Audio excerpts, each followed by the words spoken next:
foi assim, meio que de última hora, a gente não tem um PowerPoint, a gente só tem as colas e as anotações que a gente fez para poder preparar esse estudo. Nós procuramos seguir mais ou menos a mesma linha de raciocínio e aquilo que a Jussara ia trazer. Porque eu tenho certeza que muitos de vocês vieram aqui hoje para ouvir a Jussara, que é uma pessoa maravilhosa, uma pessoa que tem uma experiência dentro da doutrina espírita fantástica, um exemplo de trabalhadora, uma mulher que se dedica a esse trabalho já há quase 30 anos. Foi uma das primeiras que começou na tradução das obras básicas e na publicação das obras básicas em inglês aqui nos Estados Unidos. Foi fundadora da Spirit Alliance Books em Nova York, que é uma editora que ainda hoje edita livros em inglês. Foi fundadora do Spiritist Group de Nova York, da qual ela é uma das diretoras hoje. É a atual presidente da União da Sociedade do United States Spiritist Federation, que é a federação americana. É uma grande divulgadora da doutrina, com passagens pelo Conselho Espírita Internacional, membro do Conselho da Federação Espírita Brasileira. É uma pessoa que tem uma experiência, uma trabalhadora fantástica, que eu recomendo que numa próxima oportunidade em que ela esteja na Flórida, seja onde ela estiver, que a gente prestigie e escute, porque ela tem muito a agregar, muito a colaborar. A Jussara hoje ia falar a respeito da transformação pessoal ou da transformação interior, que até é baseado num livro que ela acabou de publicar no Brasil. Então, olhando as nossas anotações do passado, coisas que a gente já tinha visto anteriormente, a passagem de Lázaro, ou a ressurreição de Lázaro, tem muito a ver com a nossa transformação ou da maneira como nós encaramos as nossas vidas. Então, nós vamos ler rapidamente alguns trechos dessa passagem. Eu não vou ler toda a passagem bíblica, porque é um capítulo inteiro do Evangelho. E depois nós vamos comentar algumas frases, alguns aspectos do impacto que essa passagem e que essa lição tem para nós.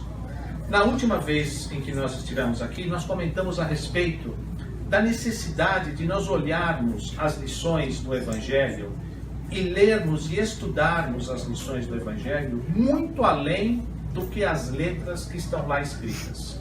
Da gente olhar por detrás da letra, para que a gente possa tentar ver e entender a mensagem que está escondida atrás daquelas letras, daquelas palavras. Porque muitas vezes, até por Jesus nos conhecer muito bem, ele limitava a quantidade de informação que ele nos transmitia, porque sabia que nós não seríamos capazes de entender tudo aquilo que ele estava nos transmitindo. E essa passagem de Lázaro nos deixa muitas mensagens, digamos assim, escondidas por detrás da descrição, que nós vamos agora tentar de alguma forma descobrir e entender. Então essa passagem que está no Evangelho de João, no capítulo 11, ela nos diz mais ou menos o seguinte: estava então enfermo um certo Lázaro de Betânia, aldeia de Maria e de sua irmã Marta. Mandaram-lhe, pois, suas irmãs a dizer: Senhor, eis que está enfermo aquele que tu amas. E Jesus, ouvindo isso, disse: esta enfermidade não é para a morte, mas para a glória de Deus, para que o Filho de Deus seja glorificado por ela. Ouvindo, pois, que estava enfermo, ficou ainda 2 dias no lugar onde estava. Depois disso, vieram seus discípulos e lhes comentaram: Jesus, nós não vamos visitar o teu amigo? Assim falou e depois disse-lhes: Lázaro, o nosso amigo, dorme, mas vou despertá-lo do sono. Então Jesus disse-lhe claramente: Lázaro está morto. E folgo por amor de vós, de que eu lá não estivesse, para que acrediteis, mas vamos ter com ele. Chegando, pois, Jesus, achou que já havia 4 dias que estava Lázaro na sepultura. Ouvindo, pois, Marta que Jesus vinha, saiu-lhe ao encontro. Maria, porém, ficou assentada na casa. Disse, pois, Marta a Jesus: Senhor, se tu estivesses aqui, meu irmão não teria morrido. Mas também agora sei que tudo quanto pedirdes a Deus, Deus vô-lo concederá. Disse-lhe Jesus: teu irmão há de ressuscitar. E dito isso, partiu e chamou em segredo a Maria, sua irmã, dizendo: o mestre aqui está e chama-te. Ela, ouvindo isso, levantou-se logo e foi ter com ele. Tendo, pois, Maria chegado onde Jesus estava, e vendo-o, lançou-se a seus pés, dizendo: Senhor, se tu estivesses aqui, meu irmão não teria morrido. E disse então Jesus: onde o pusestes? Disseram-lhe: Senhor, venha e vê. Jesus, pois, movendo-se outra vez, muito em si mesmo, veio ao sepulcro. E era uma caverna, e tinha uma pedra posta sobre ela. Disse então Jesus: tirai a pedra. Marta, então, a irmã, lhe disse: Senhor, já cheira mal, pois já é de 4 dias. Jesus então disse-lhe: não te hei dito que se creres, verá a glória de Deus? Tiraram, pois, a pedra. E Jesus, levantando os olhos para o céu, disse: Pai, graças te dou por me haveres ouvidos. Eu bem sei que sempre me ouves, mas eu digo isso por causa da multidão que está ao redor, para que creiam que tu me enviastes. E tendo dito isto, chamou com grande voz: Lázaro, sai para fora. E o defunto saiu, tendo as mãos e os pés ligados com faixas, e o seu rosto envolto num lenço. Disse-lhes Jesus: desligai-o e deixai-o ir. Muitos, pois, dentre os judeus, que tinham vindo a Maria e que tinham visto o que Jesus fizera, creram nele. Muito bem, esta é a passagem, essa é a descrição de que nós temos no Evangelho, como está no Evangelho de João. Mas como a gente pode ver, como a gente pode perceber, e aquilo como a ciência hoje também já nos traz, existe uma diferença muito grande entre a ressurreição, digamos assim, e o renascimento ou a reencarnação, como a gente estuda dentro da doutrina espírita. Conforme a ciência já nos provou e já nos comprova a todos os instantes, quando nós temos a morte, ou desencarne, ou o desenlace do corpo físico, automaticamente nós começamos um processo de decomposição. E quando esse processo começa, se estaca, não há forma de você regredir isso. A matéria que compõe o corpo vai decompondo-se organicamente e vai sendo reabsorvido pela natureza que está ao derredor, pela terra que está ao nosso derredor. Então, o termo ressurreição, como nós a entendemos e como é classificado no dicionário, que é o ressurgimento, o reagrupamento dessas matérias, cientificamente ele não é possível. Porque a partir do momento em que o nosso corpo começa a se decompor, não é possível que depois essas mesmas partículas possam se unir a formar o corpo e ressuscitar alguma coisa que já havia sido decomposto.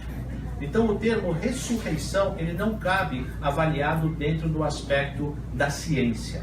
Então aqui o termo, talvez, reencarnação ou renascimento, possa explicar melhor o fato de nós nascermos ou renascermos para uma nova oportunidade. Mas isso é uma questão de semântica, isso é uma questão da gente analisar as palavras. Eu só gostaria de deixar isso claro no princípio, porque quando o Evangelho fala da ressurreição, ele está assumindo que um corpo que estava morto dentro da caverna foi ressuscitado pelo Cristo. Mas, dentro dos princípios da doutrina espírita, nós aprendemos que as leis naturais, que são as leis de Deus, são imutáveis. Assim como Deus também é imutável. Se Deus ha criado uma lei, não é por seu próprio bel prazer que uma lei pode ser mudada. Leis naturais são leis imutáveis. Se uma lei natural que rege que um corpo em decomposição começa a perder os seus elementos, não é alguém inferior a Deus que vai revogar esta lei.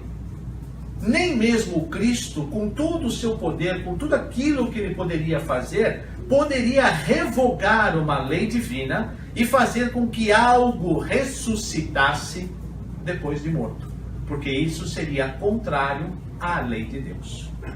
Então, hoje, com o avanço da ciência, Nós sabemos que Lázaro, muito provavelmente, estava num estado cataléptico, sofrendo de algum ataque de catalepsia ou de algum estado de sentimento que você não detecta a vida naquele corpo, mas que se ele estivesse ligado aos aparelhos, muito provavelmente teria aí algum batimento cardíaco ou uma leve onda cerebral ainda ativa e mostraria então que aquele corpo ainda teria uma vida. Mas naquele tempo, 2000 anos atrás, isso não era possível. Daí então que se entende a questão da ressurreição.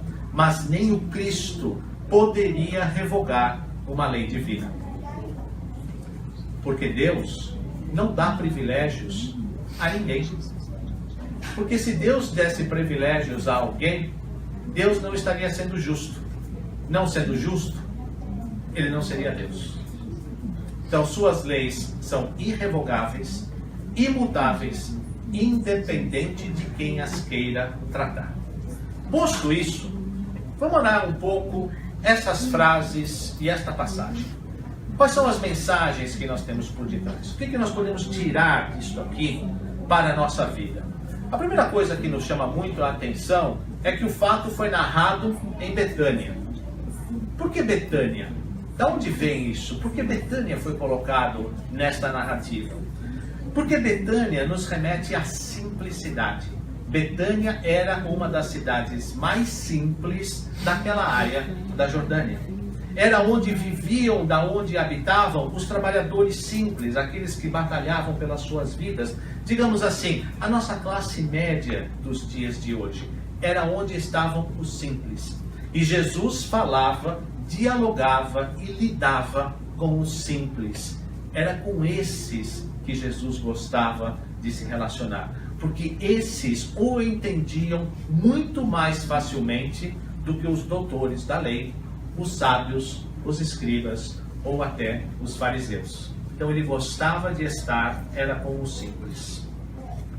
A outra coisa, então, que me chama muita atenção, é logo a primeira frase quando diz: estava então enfermo um certo Lázaro, aldeia de Maria e de Marta. Mandaram-lhe, pois, suas irmãs dizer: Senhor, eis que está enfermo aquele que tu amas.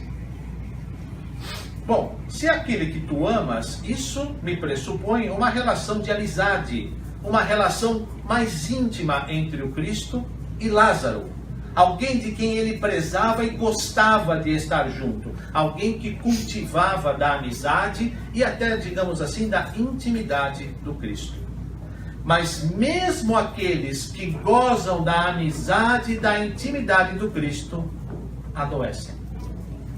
Não é porque o Cristo lhe amava que lhe poupou o sofrimento ou a experiência que passou. Não é porque nós somos seguidores desta ou daquela doutrina e nos julgamos mais próximo desta ou daquela santidade que os problemas que a vida nos traz, de uma maneira geral, serão evitados ou serão aliviados. Independente de como nós professamos a nossa religião e como nós nos ligamos ao nosso Deus, ao nosso Pai, ou aquele que nós chamamos de guia e de mestre, independente disso, os problemas da vida vão continuar a vir até nós, porque são eles os desafios que nos impulsionam ao crescimento. Se nós fôssemos gozar de algum privilégio pela nossa relação com o Cristo, pela nossa amizade com o Cristo, nós não estaríamos aprendendo e recebendo as lições de que nós somos necessitados. Porque o que nos move adiante? O que nos move adiante é aquilo que nos tira da nossa zona de conforto. Quando não estamos confortáveis com alguma situação, algum sofrimento, alguma dor, algum incômodo, nós normalmente procuramos nos mexer e sair daquilo, aprender coisas novas, fazer coisas diferentes. Se nós então, sendo protegidos do Cristo, não tivermos os sofrimentos, não tivermos as provocações, nós nunca vamos nos sentir entusiasmados, digamos assim, ou até convocados a buscar algo diferente. A gente se acomoda. Não é porque nós somos amigos do Cristo que nós não sofremos. Na verdade, Joana de Ângeles, no seu livro Plenitude, nos explica e nos mostra o raciocínio de que o sofrimento é uma coisa necessária ao nosso crescimento. exatamente porque é aquilo que nos lembra de que alguma coisa não está correta com a gente. Quando nós sofremos, nós sentimos então a necessidade de mudarmos alguma coisa. O sofrimento é quase que uma obrigação. A dor é uma opção que nós fazemos. Mas o sofrimento que nós temos, ela faz parte do nosso processo de evolução. Então nós temos que passar por esses desafios. Não importa que nós sejamos amigos do Cristo, nós também vamos ser desafiados em algum momento. E então a outra coisa que me diz é o seguinte: bom, Jesus recebe, aquele que tu amas está doente, está enfermo. E aí o Evangelho disse: ouvindo, pois, que estava enfermo, ficou ainda 2 dias no lugar onde estava. Bom, se sou eu que escuta a notícia de que alguém muito caro, muito próximo, muito querido está doente, eu largo tudo e vou ver o que está acontecendo. O Cristo ainda esperou 2 dias no lugar. Porque o tempo de Deus é o tempo de Deus. O tempo de Deus não é o nosso. Que queremos soluções na hora, imediatas, instantâneas, sem sofrimentos e que os nossos problemas sejam resolvidos assim, de partida. O tempo de Deus tem um timing diferente do nosso. Porque às vezes nós não estamos preparados ainda para a solução que está sendo preparada. Ou a solução que está sendo preparada vai demorar mais alguns dias, meses, semanas, até que possa ser consolidada. Eventualmente, em algum momento, isso se passa muito quando nós estamos atrás de um trabalho, atrás de uma ocupação, e a nossa ansiedade, a nossa preocupação em tomarmos conta da nossa família, de cuidarmos das nossas coisas, isso nos traz ansiedade, que isso tem que ser resolvido agora, que eu tenho que buscar um trabalho agora, que eu tenho que achar alguma coisa agora, etc, etc, etc. E a gente fica naquela ansiedade e acha que Deus não está nos escutando. Mas se a gente pudesse ver que a posição que está reservada para nós ali na frente ainda está sendo ocupada por uma pessoa que está se mudando ali, daqui 3 semanas. Então essa pessoa vai demorar 3 semanas para se mudar, para que possa abrir a posição que nós vamos ocupar. E a gente quer que a pessoa se mude agora. O tempo de Deus é o tempo de Deus. Algumas vezes as soluções que nós estamos esperando precisam de uma certa maturação. Precisam que nós exerçamos um pouco a paciência, a confiança, a fé. E o Cristo sabia no que ele estava tratando. Mesmo sabendo que o amigo estava doente, mesmo sabendo que o amigo estava enfermo, ele ainda ficou 2 dias no lugar, porque esse tempo era necessário. Nosso amigo dorme, diz o Cristo, mas vou despertá-lo do sono. Obviamente que esse sono aqui, o Cristo, sabendo de tudo aquilo que estava ao seu derredor, portador daquela mediunidade, daquela percepção energética que lhe era muito peculiar, sabia do estado de cada um de nós a milhas e milhas de distância, sem precisar sequer nos olhar cara a cara. Então ele sabia o que estava acontecendo, ele dizia: vou despertá-lo do sono. E aqui nós sabemos que é do sono letárgico. Mas também, esta experiência serviu para Lázaro e para muitos que estavam ao seu derredor despertarem do seu sono espiritual. Porque ainda não tinham se dado conta de quem era o Cristo, da mensagem que ele trazia e o que lhe esperava cada um de nós em torno de nós. O Cristo utilizou isso para nos despertar da nossa inconsciência, da nossa negação de nós mesmos, que muitas vezes nós nos esquecemos. Porque nós dormimos, nós adormecemos perante os nossos próprios deveres, as nossas próprias possibilidades, as nossas responsabilidades. Nós temos potenciais de realização, potenciais de construção que muitas vezes nós desconsideramos. Nós não desconhecemos, nós desconsideramos. Nós achamos que dá muito trabalho, nós achamos que nós não temos capacidade, nós achamos que é muito difícil. Mas, se todos somos filhos do mesmo Pai, e o nosso Pai é justo, O nosso Pai tem que ter dado a cada um de nós exatamente as mesmas possibilidades e as mesmas capacidades. Se o Cristo faz o que Ele faz, se o Cristo chegou aonde Ele chegou, nós temos exatamente o mesmo potencial e, acima de tudo, o mesmo destino que o Cristo tem. Porque se não tivéssemos o mesmo potencial, de novo, Deus não estaria sendo justo. Se não fosse justo, não seria Deus. Estes elementos, estes acontecimentos nos servem para o despertar da nossa potencialidade. O Cristo nos dizia: sois deuses e podeis fazer as coisas que eu faço e muito mais. E nós continuamos culpando o governo. O imposto, a taxa, a escola, o Palmeiras, quem quer que seja, pelas nossas desgraças. Quando, na verdade, os grandes responsáveis pelas situações que nós temos, na grande maioria das vezes, somos nós mesmos, porque nós não acreditamos no potencial que nós temos. Nós não deixamos esse potencial desabrochar. E nós temos que confiar mais em nós. Porque nós não passamos nada e não temos nada e não enfrentamos nada na nossa vida que nós não sejamos absolutamente capazes de ver, enfrentar e vencer. Porque o Pai não põe em nossos ombros nenhuma carga maior daquilo que nós somos capazes de suportar. Se nós temos uma carga que na nossa avaliação está pesada, está difícil, nós deveríamos era nos orgulhar disso, porque nós já temos força suficiente para carregar isso nos nossos ombros. Se não tivéssemos, nós não teríamos essa carga. Então, este despertar, quando Cristo fala, nosso amigo dorme, mas vou despertá-lo do sono, também é um despertar do nosso potencial, daquilo que nós temos condições de fazer, que muitas vezes nós julgamos difíceis e deixamos ao Deus dará, deixamos na mão da vida, para que a vida possa resolver situações para nós, quando elas estão nas nossas mãos.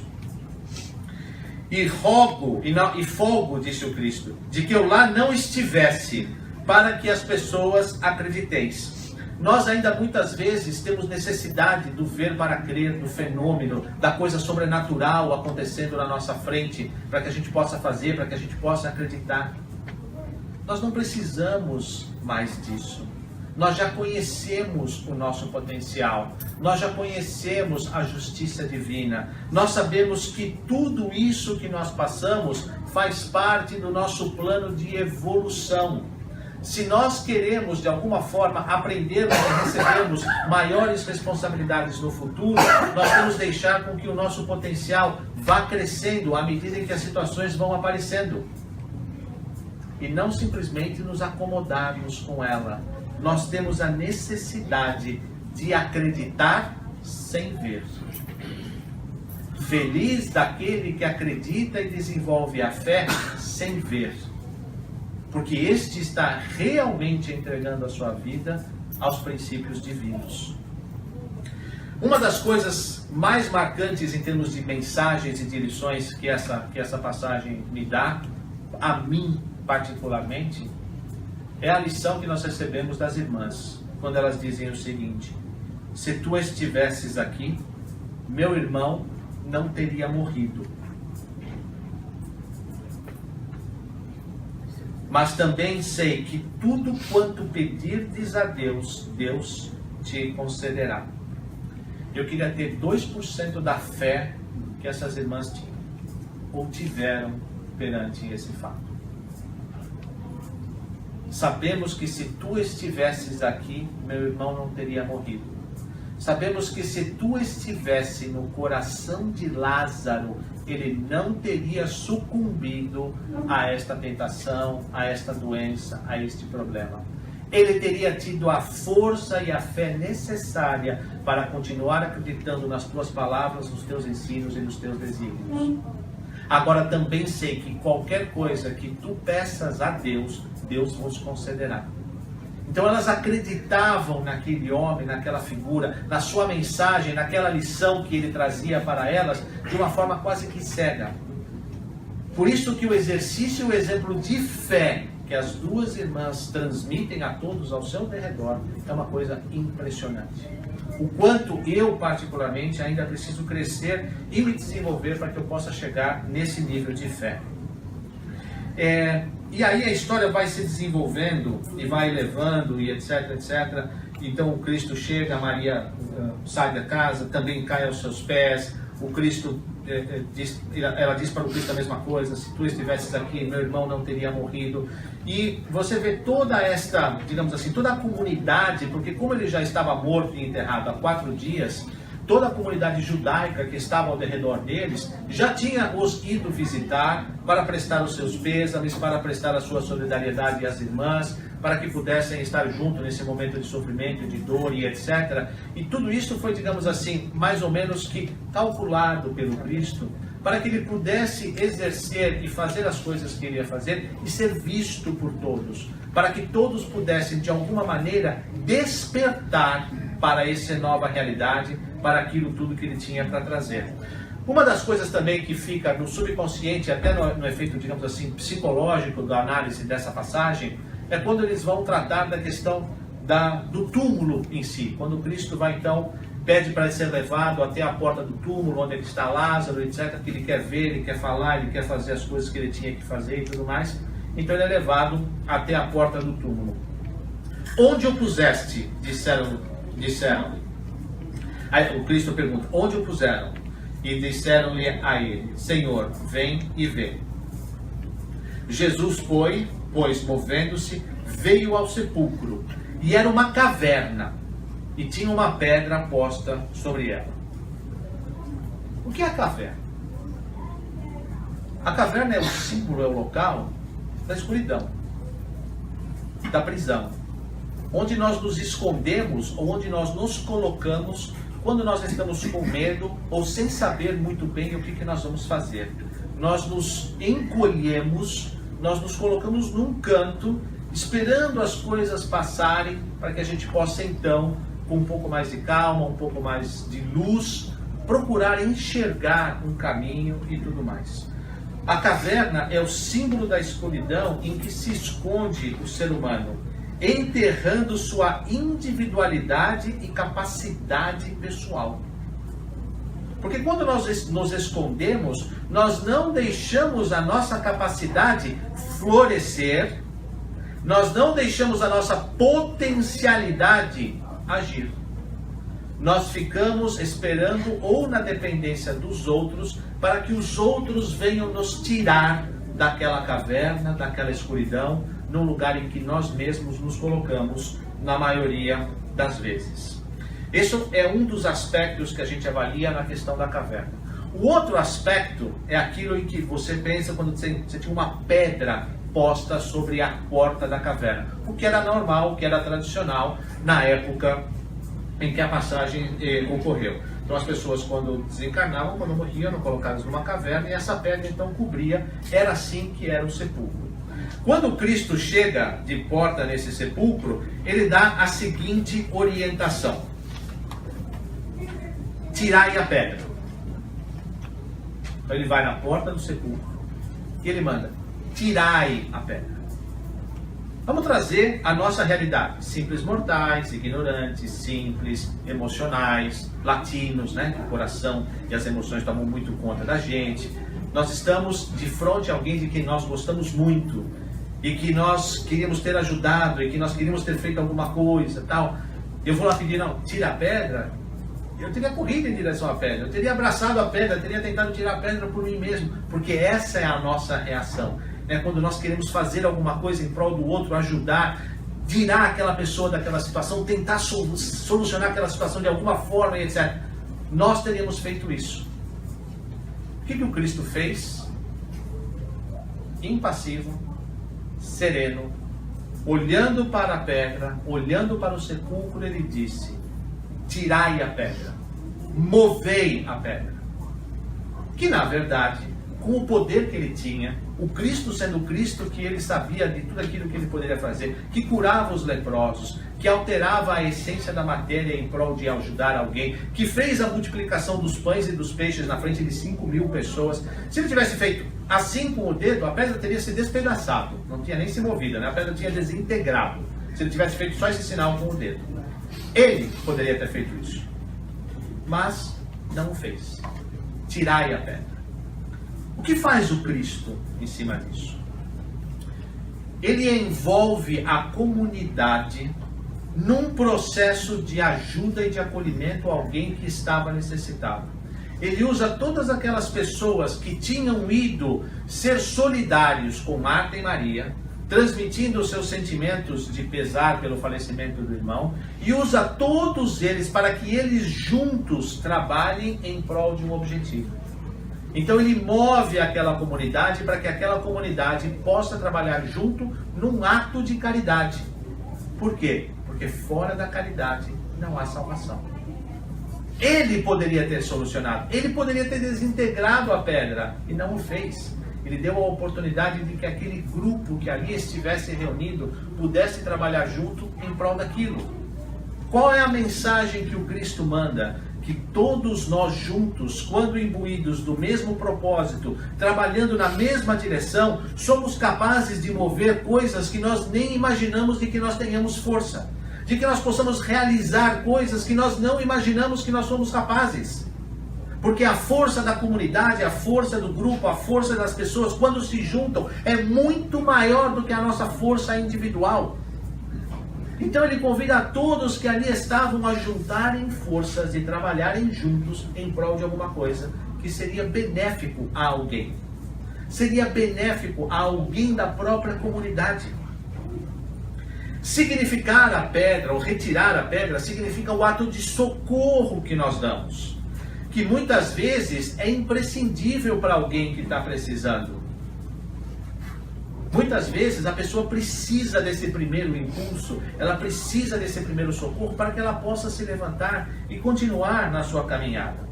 Em todos os passos do Cristo, nós vemos o incentivo ao desenvolvimento da cooperação, baseada no amor puro e no amor cristão, que leve os indivíduos a se compadecerem da dor do semelhante, oferecendo socorro.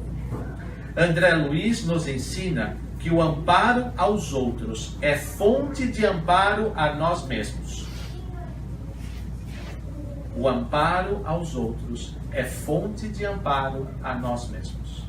Então o Cristo envolve o grupo em prol daquela atividade. Muito bem, a pedra foi movida. Bom, a pedra foi movida, o que faria eu, de novo, simples mortal, né? Ainda em estágio de evolução? Eu teria saído correndo para dentro da caverna. Lázaro, acorda, tinha sacudido a pessoa, meu amigo, me abraça. Alguma coisa você teria feito, né? Para tentar despertar ou acordar aquela pessoa. O que faz o Cristo? Ainda impassível, do lado de fora da caverna. Tiraram, pois, a pedra. E Jesus, levantando os olhos para o céu, disse: Pai, graças te dou por me haveres ouvido. E tendo dito tudo isso, chamou com grande voz: Lázaro, sai para fora. Levanta-te e anda. Ele não foi lá buscar o amigo. Ele deu a ordem de comando: levanta-te e saia para fora. Vinde a mim, todos vós que sofreis, e eu vos aliviarei. Não espere que eu vá até você para resolver o seu problema naquele momento. Mas faça você o esforço de levantar-se e vir até mim. Porque quando você vier até mim, você vai receber o meu abraço mais fraterno e você vai se sentir fortificado, vai se sentir amparado, vai se sentir em condições de resolver as suas situações e continuar a sua caminhada. Mas você precisa levantar-se e vir até a mim. Eu não posso aí resolver o seu problema, Lázaro. Você tem que vir até a mim. Eu já resolvi parte do seu problema tirando a pedra. Os teus amigos já vieram, já te levantaram, já te deram a oportunidade de você levantar e vir até a mim. A pedra já não é mais obstáculo. Nós já te amparamos no momento de dificuldade, de dor que você precisava da ajuda. Quando mais você precisou da ajuda, eu te enviei a ajuda. Agora eu preciso que você se levante e venha até mim. Este é o comando imperativo do Cristo. Levanta-te e anda. Venha até mim. Ele dá a voz de comando, e é uma voz de comando imperativa. Venha para fora. Saia da escuridão que o envolve e venha para a luz, venha para mim. Jesus não faz por ele o que ele mesmo tem que fazer por o seu próprio esforço. Dar os passos em direção à luz, buscar a consciência e a solução dos seus conflitos.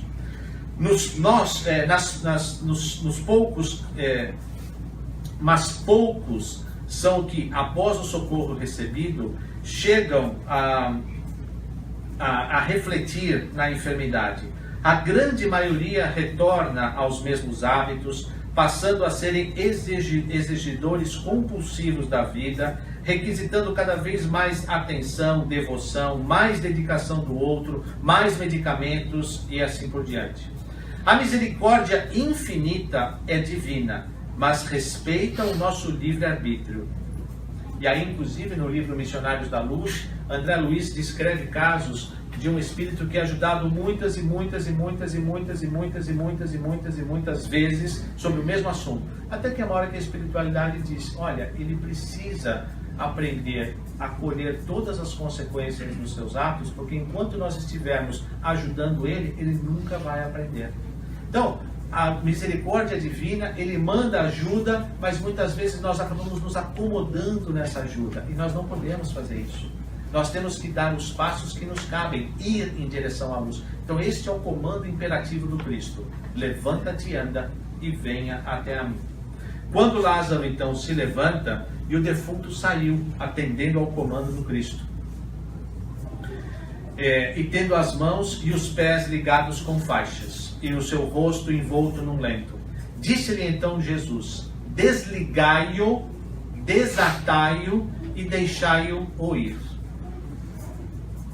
Quando Lázaro recebe ajuda, quando Lázaro recebe e atende ao imperativo da voz de comando, vinde a mim, e ele atende isso e realiza isso, o papel do Cristo então é desatá-lo, tirá-lo das amarras que o prendiam e deixar com que o seu livre-arbítrio continue a guiá-lo adiante.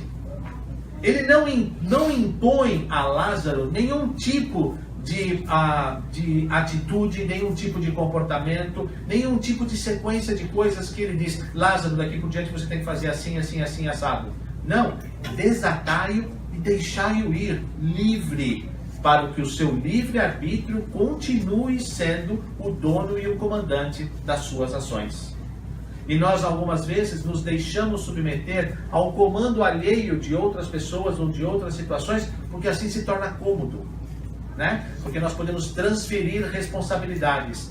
Mas até quando nós queremos ser guiados? Até quando nós queremos ser comandados desse jeito? Até quando nós queremos transferir as responsabilidades? Porque enquanto nós estamos transferindo as responsabilidades, nós não estamos aprendendo.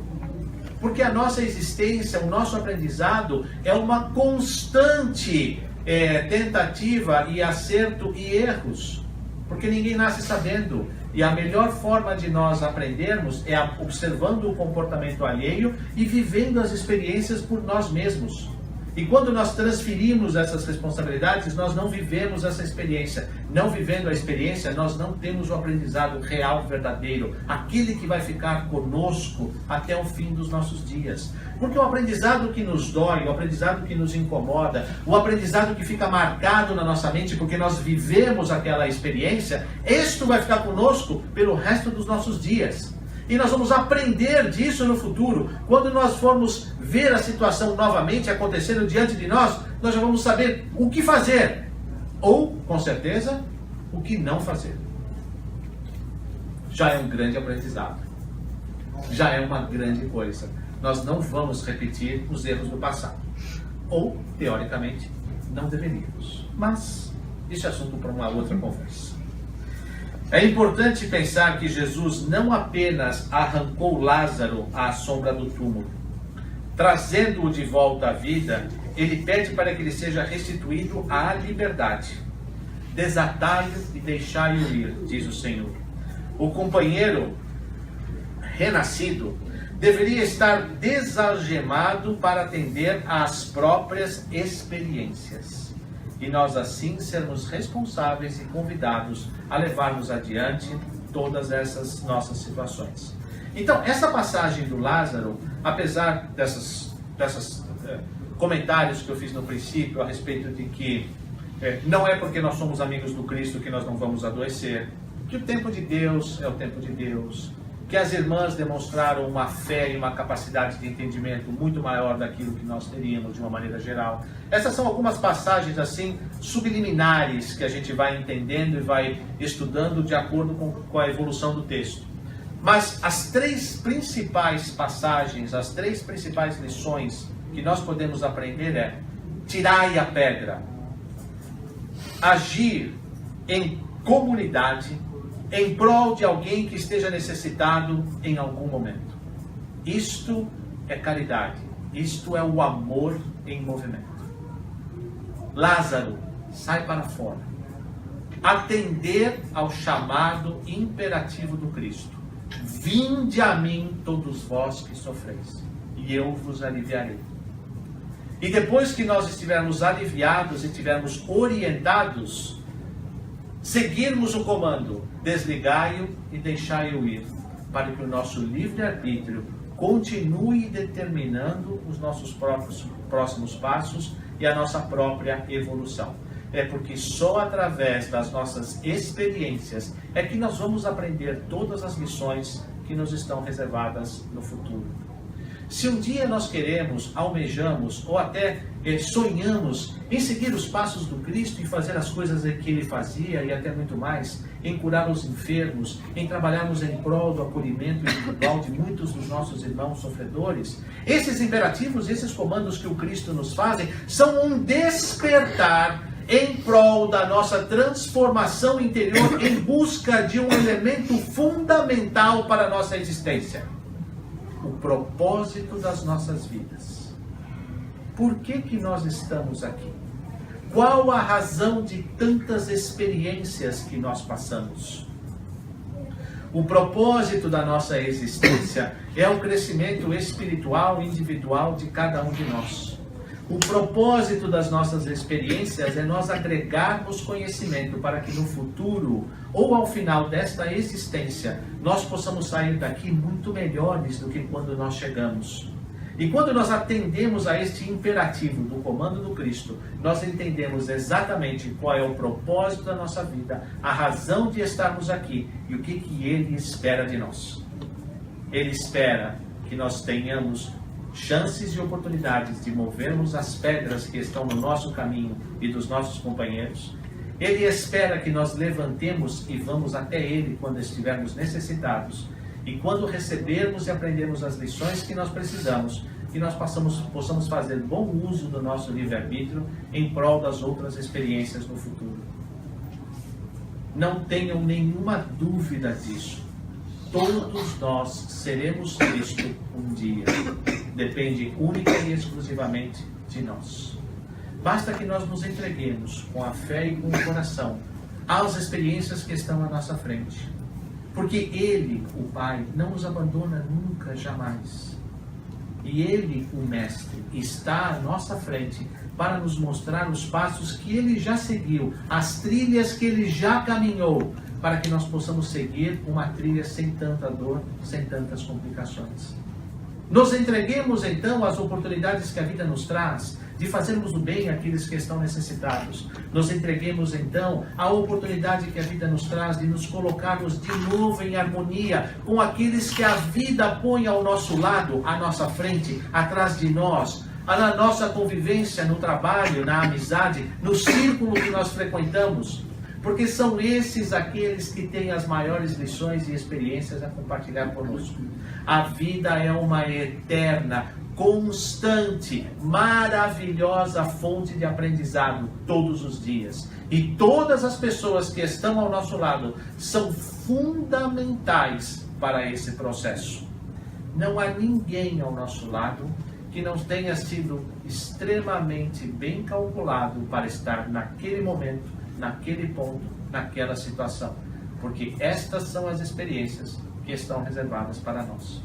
Façamos bom uso delas, para que possamos, ao final desta existência, olharmos para trás e dizermos: Senhor Deus da vida, agradecemos-te a oportunidade mágica e ímpar da vida que nos concedeste, onde pudemos aproveitar das experiências e das atribulações que tu nos propusestes, para que pudéssemos, através dos nossos próprios erros e dos nossos próprios acertos, adquirirmos o conhecimento e as experiências que nos levarão de volta a ti, um dia num futuro promissor.